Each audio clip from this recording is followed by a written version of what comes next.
It's been a few days, actually more than a few days. I needed to kind of step back and regroup from a few things, and being a mom is my number one priority and number one love and job. I hate to call it a job, but my kiddos are the most important thing in my life.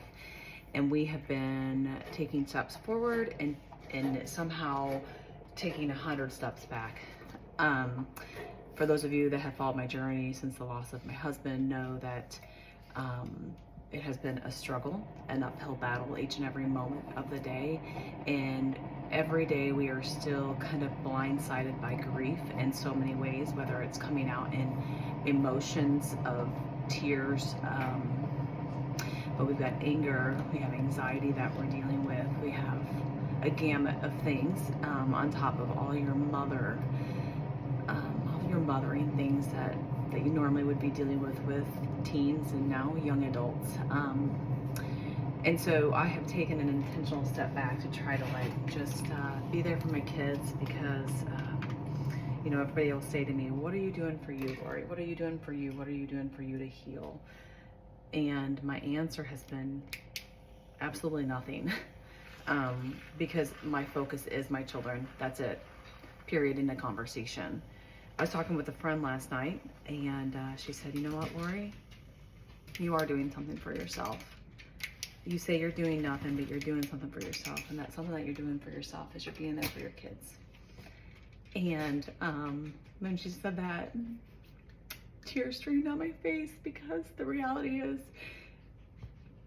being there for my kids and helping them heal helps me heal.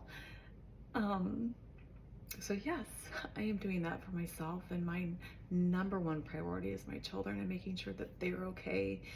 And when I pour into them, it helps to heal me too.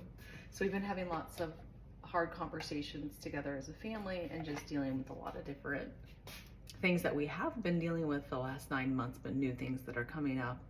And the world expects for the Conways just to move forward and move on and, be healed from grief. And the reality is, I'm so glad that I know, in a weird way, that my kids are going through the same things that I am, that I'm not alone in that. And we can talk and relate to one another to say, it feels like yesterday that our world fell apart. And there are days that we get started and we think things are gonna go a certain way, and then before we know it, the day has started and we are the day has taken us out. So if you're in the midst of grief, I just want you to remember to give yourself grace, because in those moments where I get so frustrated because I thought, okay, we should be over the hump of whatever we're dealing with, but I feel like we're just starting. I just want to say, give yourself grace. I have to remind myself, when we get started in the morning and then we end up crushed and we can't do the rest of the day, then I remember to give myself grace, to give my kiddos grace, to teach them grace for one another. They're all grieving differently. We cannot judge their grief. We love them through their grief, help them through their grief, give them a hand up through their grief, and help them to see things a little more clearly through the fog, that massive fog that we're all living through. So if you're grieving a loss like we are, or you're grieving something in life, because I understand that it's not just physical death that people grieve, give yourself some grace. Be kinder than necessary to other people around you that you don't know their story. You don't know what God has asked that woman, that child, that teenager, that man, that person in front of you. You don't know what God's asked them to walk through. Give them grace, be kinder than necessary, and most importantly on this, give yourself some grace too.